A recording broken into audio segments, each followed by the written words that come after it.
Selamat pagi semua. Puji Tuhan, pagi hari ini kembali kita boleh menikmati kehidupan yang baru di hari yang baru. Kita bersyukur karena kasih Tuhan yang begitu luar biasa selalu kita alami setiap saat. Dan pagi hari ini kita kembali akan melaksanakan dua kegiatan pembelajaran, yaitu kegiatan ibadah dan olahraga. Nah, kita awali dengan kegiatan kerohanian, yaitu ibadah. Siap untuk ibadah hari ini? Ya, pastinya siap kan? Ya. Karena itu, mari kita kidungkan bersama pujian yang berkata, "Selamat pagi Tuhan."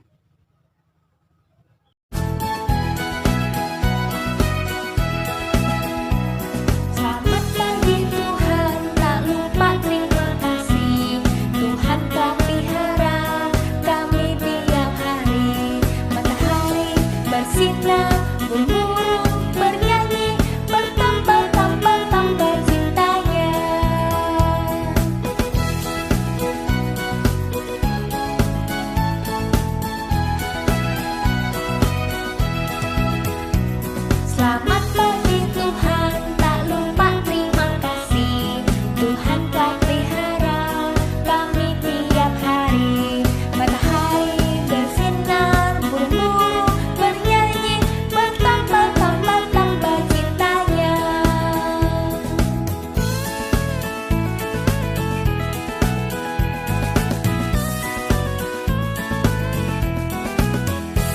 Selamat pagi Tuhan, tak lupa terima kasih.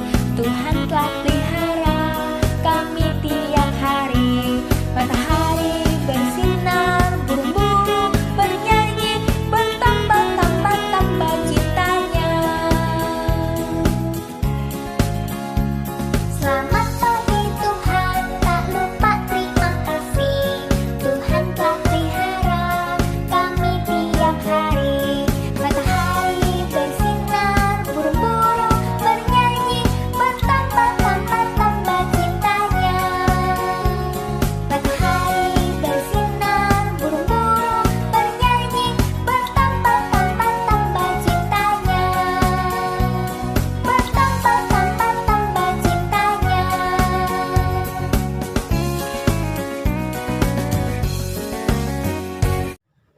Lipat tangan semua, mari kita berdoa. Terima kasih Bapa di dalam surga, karena Engkau telah menyertai kami dalam tidur kami semalam. Engkau menjaga dan melindungi kami, sehingga di pagi hari ini Tuhan memberi kami kesempatan untuk bangun dengan keadaan tubuh yang sehat.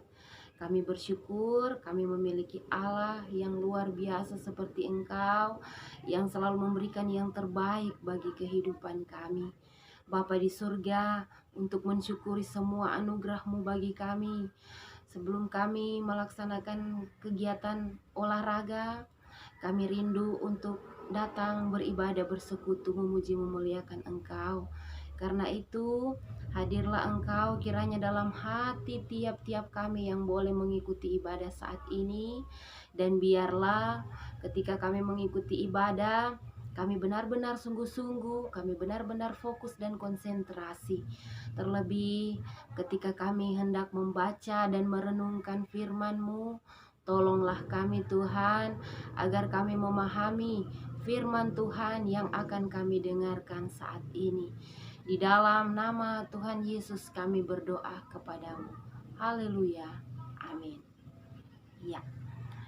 Dan kita akan membaca Alkitab. Dan untuk firman Tuhan saat ini sudah Bunda siapkan, yaitu dalam kitab Matius 14 ayat 1 sampai 21. Begini kata firman Tuhan. Yesus memberi makan 5.000 orang. Setelah Yesus mendengar berita itu, menyingkirlah ia dari situ. Dan hendak mengasingkan diri dengan perahu ke tempat yang sunyi. Tetapi orang banyak mendengarnya dan mengikuti dia dengan mengambil jalan darat dari kota-kota mereka. Ketika Yesus mendarat, ia melihat orang banyak yang besar jumlahnya. Maka tergeraklah hatinya oleh belas kasihan kepada mereka, dan ia menyembuhkan mereka yang sakit. Menjelang malam, murid-muridnya datang kepadanya dan berkata, "Tempat ini sunyi dan hari sudah mulai malam. Suruhlah orang banyak itu pergi supaya mereka dapat membeli makanan di desa-desa." Tetapi Yesus berkata kepada mereka, "Tidak perlu mereka pergi. Kamu harus memberi mereka makan." Jawab mereka, "Yang ada pada kami di sini hanya 5 roti dan 2 ikan." Yesus berkata, "Bawalah kemari kepadaku."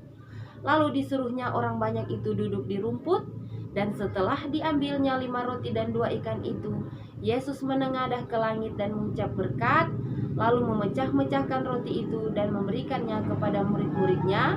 Lalu murid-muridnya membagi-bagikannya kepada orang banyak, dan mereka semuanya makan sampai kenyang. Kemudian orang mengumpulkan potongan-potongan roti yang sisa 12 bakul penuh. Yang ikut makan kira-kira 5.000 laki-laki, tidak termasuk perempuan dan anak-anak. Demikian firman Tuhan. Amin. Nah, adik-adik yang ibu sangat cintai, kisah 5.000, Yesus memberi makan 5.000 orang. Mungkin ada sebagian dari adik-adik sekalian yang sudah pernah mendengar cerita ini, baik di sekolah minggu, di online, ataupun juga dari orang tua. Nah, di sini Bunda ingin menceritakan bahwa dalam kisah ini ada satu tokoh yang berperan penting juga pada cerita Yesus memberi makan 5.000 orang. Siapakah dia? Dia adalah seorang anak kecil. Ya kan? Mengapa? Karena seorang anak kecil ini, dia yang telah memberikan 5 roti dan 2 ikan itu kepada murid-murid Tuhan Yesus, sehingga ketika diberkati oleh Tuhan, makanan itu bisa mengenyangkan semua orang yang ada di situ. Kalau mau pikir-pikir, 5 roti dan 2 ikan itu tidak cukup untuk memberi makan 5.000 orang.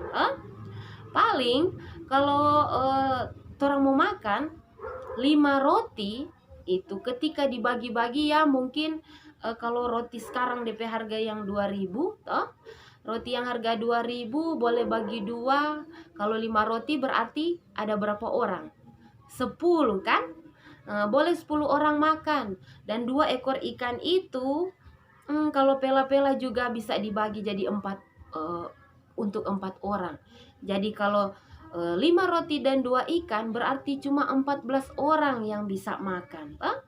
Kalaupun misalnya mau bahagi sampai kecil-kecil, pasti cuman sekitar di 20. Tapi walaupun seperti itu, ndak kenyang. Pasti ndak mau kenyang semua, toh? Iya.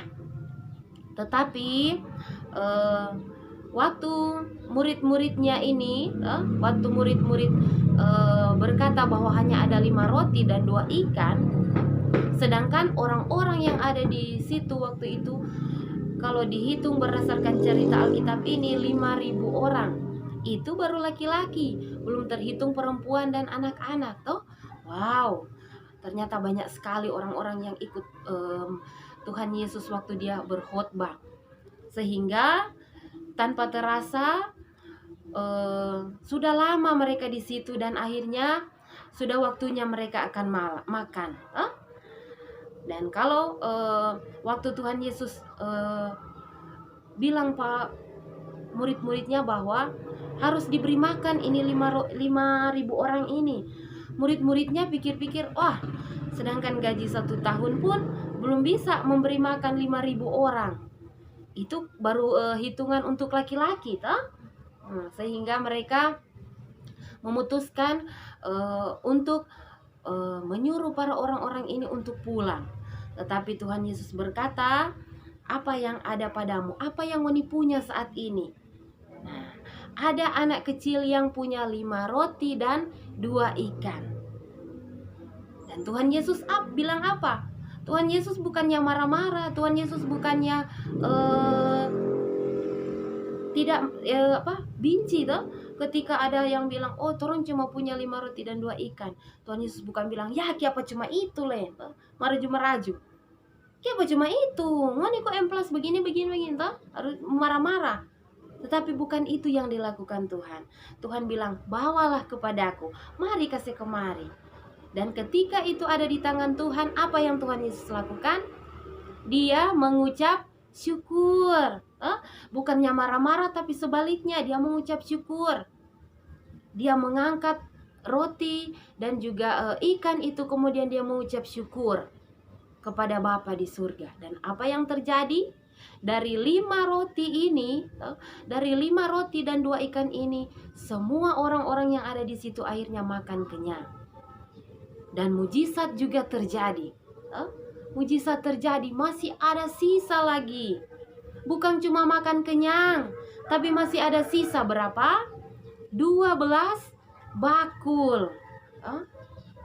Nah, di sini juga melalui firman ini juga Tuhan mengingatkan kepada kita untuk tidak boros, untuk selalu menghemat dan menghargai makanan dan minuman yang kita punya. Kalau mau dipikir-pikir, Tuhan Yesus kan boleh mau baking makanan ulang, boleh mau baking lagi mujizat ulang. Misalnya boleh ambil ulang roti, kemudian berdoa, kemudian jadi banyak lagi, kasih makan lagi, dan seterusnya. Dan harusnya 12 bakul itu kasih biar. Kalau orang biasanya kalau ada makanan sisa, ada minuman sisa, orang cuma sebiar. Apalagi kalau mau makan di rumah, mama suka kasih ambil ikan, ambil nasi. Ketika orang so kenyang, ketika orang so ni mau, so ndak nafsu makan, apa yang orang baking? Orang sebiar, do so ni mau makan. Akhirnya apa? Buang. Buang. Tapi tidak demikian dengan Tuhan Yesus. Dia menyuruh mengumpulkan, orang-orang itu mengumpulkan sisa-sisa makanan itu. Kita harus ingat bahwa tidak semua orang sama seperti kita, menikmati berkat makanan dan minuman. Kita bersyukur, kita masih bisa makan enak, minum enak, dan juga masih boleh kenyang. Jadi pesan firman Tuhan bagi kita semua, yaitu kita teladani sikap seorang anak kecil yang ada di cerita ini. Dia mau berbagi. Dia mau berbagi, mau kasih berbagi apa yang dia punya, yaitu 5 roti dan 2 ikan. Dia tidak koncudu. Dia tidak koncudu, tetapi dia berbagi kepada orang lain. Itu pesan firman yang pertama. Yang kedua, ketika kita menerima sesuatu, ketika kita memperoleh sesuatu, yang harus kita lakukan bukan bersungut-sungut, bukan marah-marah, tetapi apa? Mengucap syukur. Mengucap syukur atas semua apapun itu yang kita terima. Dan yang ketiga, jangan pernah kita menyia-nyiakan berkat Tuhan. Jangan pernah orang boros terhadap semua berkat yang kita terima, termasuk makanan dan minuman. Semua harus kita syukuri, semua harus kita terima kasih kepada Tuhan atas setiap apapun yang kita terima dalam kehidupan ini. Ya, demikian untuk firman Tuhan, untuk khotbah di pagi hari ini. Tuhan Yesus kiranya memberkati kita semua. Saat ini kita akan memuji Tuhan dengan kidung pujian 5 roti dan 2 ikan.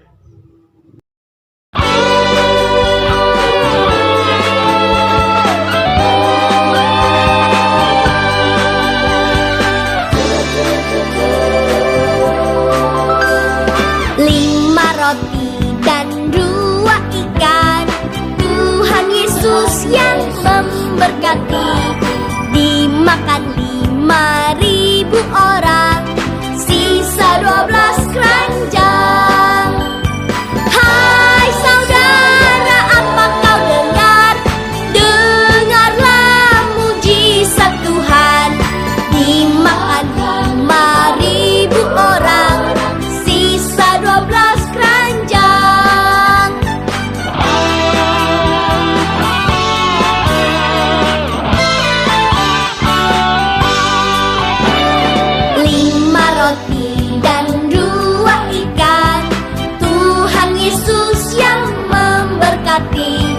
dimakan 5.000 orang, sisa 12 keranjang.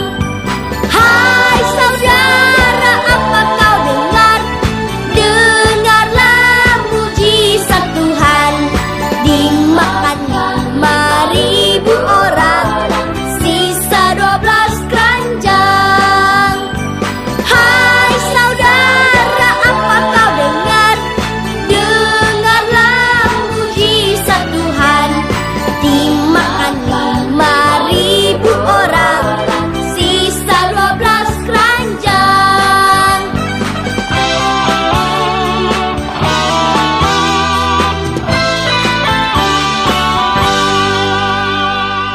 Mari kita berdoa.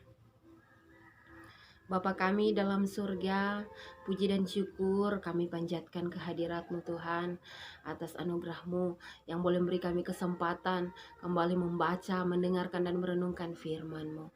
Terima kasih Tuhan Yesus, terima kasih. Biar Engkau berikan kami Roh Kudus-Mu, mampukanlah kami Tuhan untuk boleh mengaplikasikan firman yang telah kami renungkan tadi.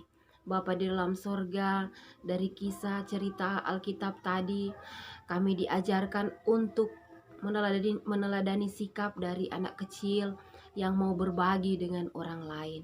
Mampukan kami untuk berlaku seperti itu Tuhan. Mau saling berbagi kasih bagi orang-orang yang ada di sekitar kami, orang-orang yang membutuhkan. Bapa, Engkau memberkati juga. Biarlah kami boleh selalu tahu mengucap syukur untuk setiap berkat yang kami terima daripada-Mu Tuhan. Demikian pun ketika kami menerima berkat, mampukan kami untuk tidak menyia-nyiakan berkat-Mu itu Tuhan. Bapa di dalam sorga, sungguh luar biasa firman-Mu ini. Karena itu kami memohon, jadikanlah kami Tuhan anak-anak-Mu yang setia dan taat terhadap firman-Mu. Bapa, berkatilah kedua orang tua kami yang selalu menjaga, membimbing, mendidik kami di masa-masa ini, masa kami kecil. Biarlah Tuhan Yesus dimampukanlah orang tua kami untuk mendidik, membimbing dan mengajar kami Tuhan. Biarlah juga orang tua kami ini diberkati dalam segala tugas dan pekerjaan mereka. Bapa, Engkau memberkati Bunda-Bunda PAUD, Bunda Katrin dan Bunda Elgina dalam menjalankan tugas dan tanggung jawab untuk boleh mendidik, mengajar walaupun hanya melalui media online. Berikan mereka hikmat agar supaya mereka boleh berkreasi, memiliki kreativitas yang tinggi untuk selalu menyajikan pembelajaran yang terbaik bagi anak-anak didik kami. Terima kasih Tuhan Yesus, terima kasih. Engkau kiranya memberkati setiap harapan kerinduan kami Tuhan. Cita-cita kami, biarlah Tuhan yang selalu memberkatinya, sehingga semuanya boleh tercapai, boleh kami gapai hanya dengan uluran tangan kasih-Mu Tuhan. Bapa, Engkau memberkati setiap pergumulan kehidupan kami semua, apapun itu Tuhan. Mampukanlah kami. Biarlah Tuhan kami diberikan kekuatan dan kemampuan agar supaya kami boleh menikmati setiap kesulitan hidup yang ada dengan selalu mengucap syukur kepada Tuhan. Jangan biarkan kami jatuh dalam dosa ketika kami menghadapi kesulitan hidup Tuhan. Ketika kami mengalami pergumulan, kami jauh daripada-Mu. Tetapi biarlah kami selalu dekatkan dengan kasih setia-Mu Tuhan. Biarlah kami semua merasakan anugerah-Mu yang luar biasa bagi kehidupan kami. Terima kasih Tuhan, terima kasih. Inilah permohonan doa kami, syukur kami kepada-Mu. Dan kami menyerahkan kehidupan kami di sepanjang hari ini dalam tangan kasih-Mu Tuhan. Haleluya, haleluya. Amin. Demikian untuk kegiatan ibadah di pagi hari ini. Dan kita akan melanjutkan dengan kegiatan senam. Selamat mengikuti kegiatan senam.